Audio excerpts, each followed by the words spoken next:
Welcome back. We're coming to you this week from Mumbai and we're discussing with a cross-section of young professionals the issues facing India today. Just before the break, we were looking at how the religion is playing a big factor, according to you, especially with the undertones in the way the communities are split. Where does this leave India's relationship with Pakistan? Are Indians united irrespective of religion when it comes to Pakistan, or does the Hindu-Muslim issue raise there as well? Actually, maybe you could start. I think Indians are pretty united in the aspect of cricket and nothing else. Beyond that, apart from political parties, a lot of us just regard them as another nation because they're a Hindi and Punjabi speaking nation. We're all the same people, just divided by political borders. I mean, there are prejudices unspoken during wars and stuff, and we've heard stories of soldiers talking and just saying that, you know, they're just the same as us. We've met them face to face. Why are we divided? Shahid, to what extent does that issue and the issue of Kashmir still resonate with young people like yourselves? As of today, the issue of Kashmir, I think we can all learn something from Kashmir. The fact on the ground in Kashmir today is that there's elections going on there, and there's unprecedented turnout. I mean, there's hordes of people coming out to vote. I mean, these are people who've been given the same issues, like, you know, the politicians have been trying to divide them as well, separation, sort of promoting separation as well. But they've said that development is more of an issue for us today than being free, you know. So what the rest of India, the electorate around India and the political parties around everywhere can learn is that you give people development, they'll vote you to power.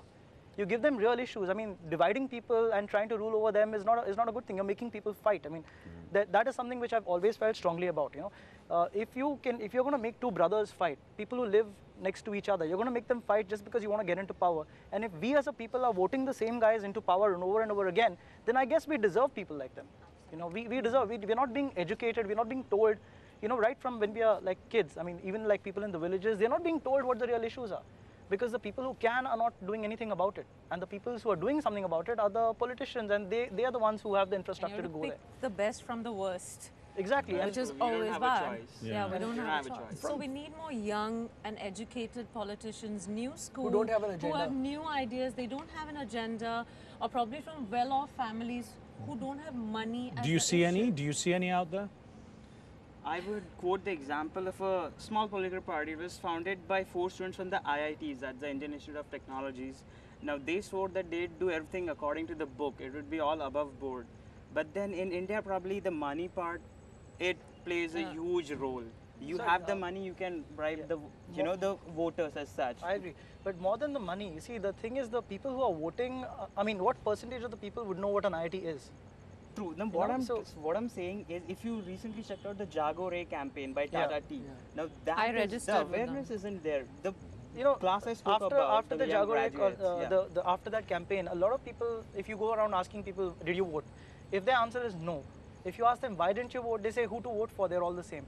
But not many people know about this. There is a section. Draw parallels to what just happened in the US. Okay. Right. It is the first time that an African American has become the president. Right now, he's the president-elect. True. Okay, it is the people who have the initiative. If they go on, they vote, there's definitely going to be change. But there's awareness, you see. Hina, you were going to add something to this. You wanted to add something? No, I just wanted to say we're discussing about all this. I mean, the leaders should take an initiative and the money should be aside. I mean, the basic thing, we are like, what I feel is that, you know, the politicians should approach the, you know, the lower level of the society. For our farmers still they are, you know, they are committing suicide. I mean, it's such a, you know, sorry state of affair, you know.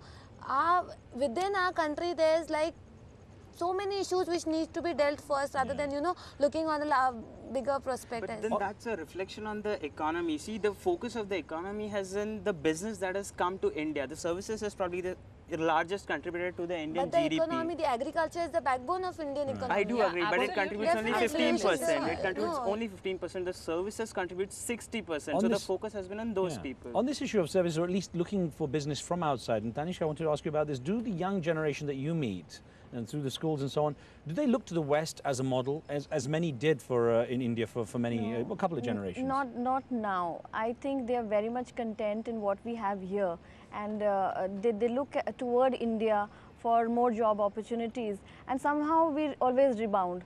and we do create those kind of opportunities. So it is that no longer people are headed west. And that's and actually you actually had a chance to see both sides of the water, so to speak. And I wonder, you earlier on talking to your colleagues and your friends here about life in America, you shook your head a couple of times.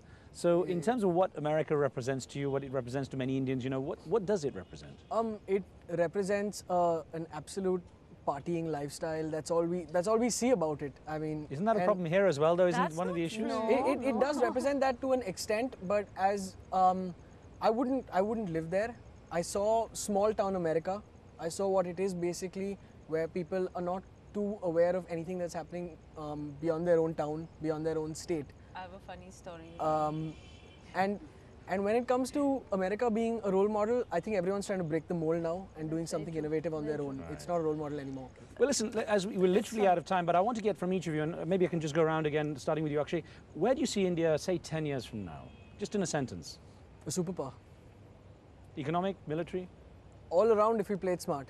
I mean, everything is about playing the right cards, which I think we have the brains to do, we have the resources for. And we're a very innovative people, and I think we can be a superpower, definitely. Hina, where do you see it going? What do you hope it will be? I hope it's a better place to live in. What else can I say about it? Okay. Ridula? I think India is a sleeping giant. We need to wake up and get moving. We need to correct small things like bribing a cop at a traffic light. We should stop doing that. We should have fear of punishment and be disciplined and be better citizens. And I think it should start with the youngsters. Shahid, your perspective on India 10 years down What the road. I would hope for, the one simple thing I would hope for is people being more courteous to each other, respecting each other. That's what I would really hope for. That would make a big difference to our quality of life here. And as far as India being a superpower goes, economically we will definitely be a superpower. With that will also come our military acumen, because with money also comes you need to protect your money, you'll start building your resources.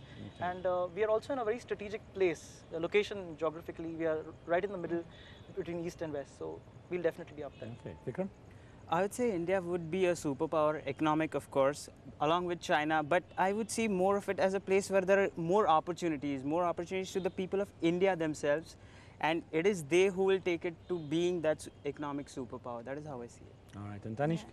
A place where we can live without without terror, sorry. Now, is that what you're hoping for, or is that what you see it being? It's the way I see it. I think we need stricter laws to deal with terror. I want everyone to feel safe when they walk out of their houses. That is what it should be. Well, listen, I want to thank you all and wish you all a good future. Thank you very much for taking part in this. Thank you. Thank you. Thank you very much from all of us here in Mumbai and the team in Washington, D.C. too. We'll see you soon.